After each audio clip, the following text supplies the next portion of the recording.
Catherine Bernardo at Daniel Padilla magkasama ngayon sa ABS-CBN Studio at merong sinushoot. Halina't panoorin natin ang buong detalye. Spotted nga na magkasama at nagkita ulit ang Katniel sa ABS-CBN Studio kasama ang kanilang bosses para sa trabaho. Nulok nga ang dalawa at parang naka-summer outfit. Spotted nga na magkatabi ang dalawa at tumatawa pa nga si Catherine. Halatang masaya siya. Sa ngayon nga, di pa alam kung ano ang tunay na dahilan ng hiwalayan nila.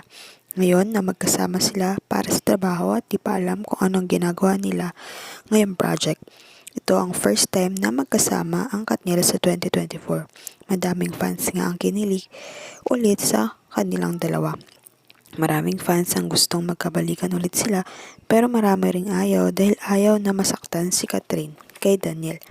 Sa ngayon nga, ito ang first time na pagkikita nila na pati mga bosses ay kinikilig at sinusubaybayan sila ang estado ng relasyon nila kung magkakabalikan ba o hindi.